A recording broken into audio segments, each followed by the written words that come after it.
Hello दोस्तों, इस video के माध्यम से आज हम लोग मुस्लिम विधि के विभिन्न स्रोतों की विवेचना करेंगे या उनके वेरियस सोर्सेस के बारे में जानेंगे।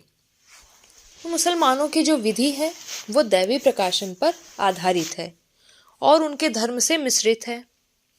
सर अब्दुल रहीम के शब्दों में हुक्म वह है जो खुदा के पैगाम खिताब के द्वारा इंसान के काम के हवाले से मांग या उदासीनता जाहिर करता हो या तो महज इस्तकारिया ही कायम किया गया हो। इस्लाम में खुदा ही एकमात्र विधायक है और खुदा की सार्वभौम शक्ति जनता में निहित है। मुस्लिम विधि के स्रोत। सुन्नी विधि के अनुसार मुस्लिम विधि के 4 प्रमुख स्रोत हैं: कुरान, अहादिस, इज्मा, कियास। उपयुक्त चारों स्रोत स्वयं पैगंबर से प्रमाणित माने जाते हैं।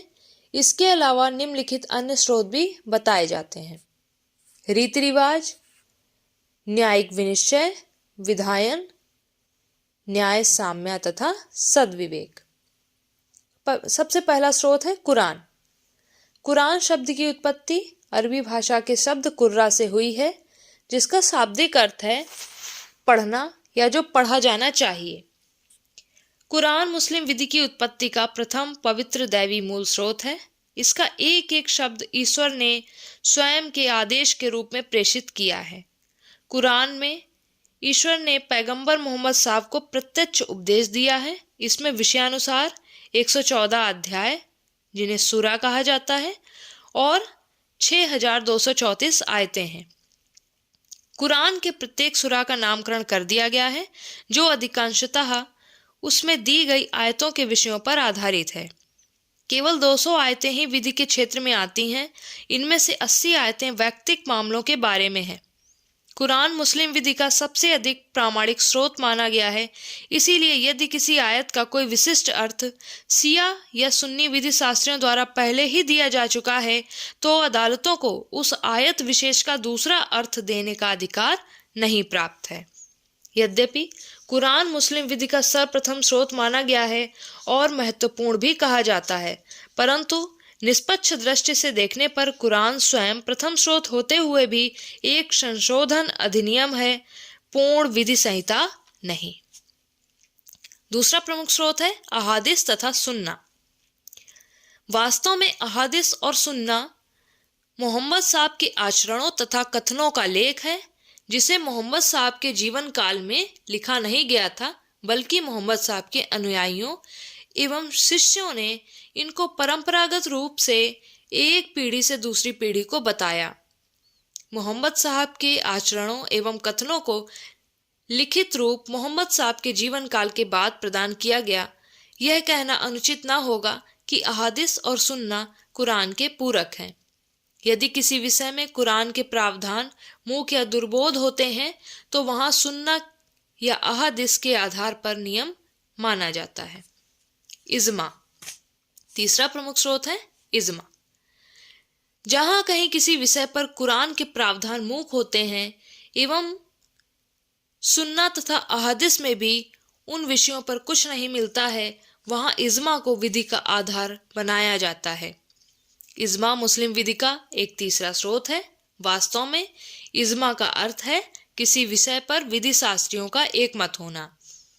यदि किसी कानून संबंधी ऐसे विषय पर या ऐसे प्रश्न पर जिसका प्रावधान ना तो कुरान में हो और ना अहादिस में और ना ही सुन्ना में पाया जाए, तो ऐसी परिस्थिति में इज्मा के आधार पर कथित विधिक समस्या का हल ढूंढा जाता है।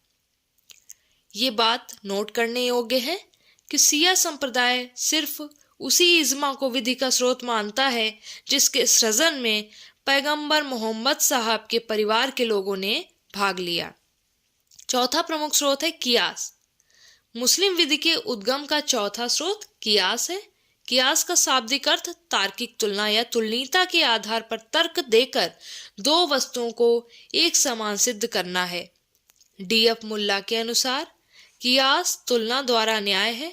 विल्सन ने कियास की परिभाषा इस प्रकार की है: किसी मूल पाठ में अंतर्निहित भाव का दूसरी स्थिति जो वस्तुतः उसकी परिलक्षित शब्दावली में ना हो से सादृश्य मूलक अनुमान करने को ही कियास कहते हैं। अतिरिक्त विधि स्रोत में 4 विधि स्रोत आते हैं, जिनमें रिवाज तथा रीतियां हैं, न्यायिक विनिश्चय है, विधायन है और न्याय साम्य तथा सद्विवेक है। तो उपयुक्त स्रोतों से प्राप्त विधिक सिद्धांत जो हैं, जो मैंने अभी बताए हैं, उनके अलावा जो है, जो अभी बताए थे कि कुरान, अहादिस तथा सुन्ना, इज्मा और कियास के अलावा ये जो अतिरिक्त विधि स्रोत हैं, रिवाज है, रिवाज तथा रीतियां।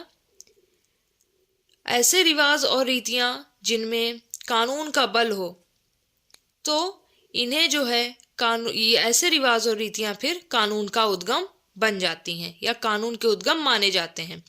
रीति रिवाजों में इतना बल है, हिंदू विधि में भी रीति रिवाजों को प्रमुख माना गया है और उनको विधिक मान्यता भी प्रदान की गई है। ऐसे रीति रिवाज जो किसी भी विधि का उल्लंघन ना करते हों या संविधान के किसी प्रावधान का उल्लंघन ना करते हों या हमारे समाज के नैतिकता के खिलाफ ना हो, तो ऐसे रीति रिवाजों को विधिक मान्यता प्रदान की गई है।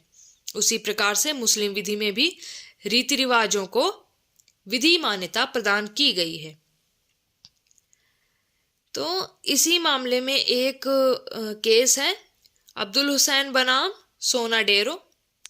इनके मामले में जो है प्रीवी काउंसिल ने कहा है कि किसी मूल ग्रंथ के लिखित कानून की तुलना में एक प्राचीन तथा अप्रवर्तनीय प्रथा को वरीयता मिलेगी। यानी जहां बात किसी ग्रंथ की हो और किसी प्रथा की हो, तो प्रथा को वरीयता दी जाएगी। ठीक है। अनुकरण किए गए इन रीति रिवाजों के विधिक सिद्धांतों को विधान माना गया है तथा न्यायालयों द्वारा अनुमोदन प्राप्त हुआ है। रिवाजों के कुछ उदाहरण निम्नलिखित हैं, जिनमें बहुविवाह है, स्त्रियों का आदर है, मेहर, तलाक, ये मुस्लिम विधि में है, और मौखिक वसीयत भी। फिर अगला स्रोत है न्यायिक विनिश्चय। तो विधि के उद्गम का एक और स्रोत है, यानी जो पूर्व निर्णय दिए जा चुके हैं, न्यायिक विनिश्चय हो चुके हैं, उनके आधार पर उसी तरीके के अगर और मामले आते हैं तो उनको जो है उन्हीं के आधार पर वो निर्णय जो पहले आ चुके हैं उस मामलों से संबंधित, तो उनको विधि मान्यता प्रदान की जा चुकी है, तो उन्हीं निर्णयों के आधार पर आने वाले निर्णयों का भी विनिश्चय कर दिया जाता है। इसी कारण से न्यायिक विनिश्चय भी विधि के प्रमुख स्रोत में गिने जाते हैं। तो इसको हम इस तरीके से लिख सकते हैं अपनी कॉपी में कि विधि के उद्गम का ये एक और स्रोत है। विधि के विभिन्न स्रोतों में न्यायिक कथनों का भी महत्वपूर्ण स्थान है। प्रतिदिन देश के उच्च एवं उच्चतम न्यायालय मुकदमों का निर्णय करने के लिए विधि संबंधी बहुत से प्रश्नों का विनिश्चय करते हैं और इस प्रकार अनेक नियमों का प्रतिपादन होता है। ये नियम अधीनस्थ न्यायालयों में भविष्य में दिए जाने वाले निर्णयों पर बाध्यकारी होते हैं। जो उच्च न्यायालय और उच्चतम न्यायालय द्वारा जो निर्णय दिए जाते हैं, वही निर्णय अधीनस्थ न्यायालयों को फॉलो करने होते हैं। धीरे धीरे न्यायिक विनिश्चय न्यायालयों के दिए कानून का रूप धारण कर लेते हैं और उसके लिए उसी प्रकार मान्य हो जाते हैं जिस प्रकार विधायन द्वारा निर्मित कानून। अगला विधि का प्रमुख स्रोत है विधायन। तो विधायन विधि के उद्गम का एक स्रोत है। प्रत्येक देश में विधायन द्वारा कानूनों का निर्माण किया जाता है। भारत में भी मुस्लिम विधि से संबंधित अनेक विधायन निर्मित किए गए हैं, जिनमें पहला है गार्जियंस एंड वार्ड्स एक्ट 1890, दूसरा है मुस्लिम वक्फ वैलिडेटिंग एक्ट 1913, तीसरा है मुस्लिम वक्फ एक्ट 1923, चौथा है चाइल्ड मैरिजेस रेस्ट्रेंट एक्ट 1929, पांचवा है शरीयत एक्ट 1937, छठा है resolution of Muslim marriages act 1939, मुस्लिम महिला, फिर सातवां है मुस्लिम महिला तलाक के पश्चात अधिकारों का संरक्षण अधिनियम 1986 और आठवां है prohibition of child marriage act 2006। अगला विधि का स्रोत है न्याय, साम्य तथा सद्विवेक। अब कुछ ऐसे मामले होते हैं जिनमें न्यायालय जो है सद्विवेक या साम्य, इक्विटी के आधार पर जो है निर्णय देते हैं। तो न्याय, साम्य और सद्विवेक का सिद्धांत मुस्लिम विधि का भी एक महत्वपूर्ण आधार है। इस सिद्धांत की नींव भारत में अंग्रेजों द्वारा डाली गई थी, जिसका मतलब था कि मुस्लिम विधि के नियमों के अभाव में, मतलब जहां कोई नियम का निर्माण नहीं है या ऐसी कोई विधि अभी तक पाई नहीं गई है, तो वहां पर हम इस नियम को अप्लाई करते हैं और ये विधि के उद्गम का अंतिम स्रोत है।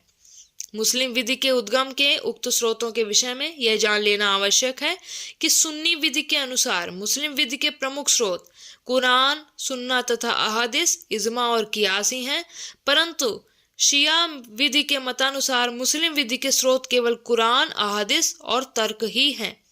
इस प्रकार हम यह निष्कर्ष पाते हैं कि सुन्नी एवं शिया दोनों मुसलमान कुरान को मुस्लिम विधि का प्रथम स्रोत मानते हैं।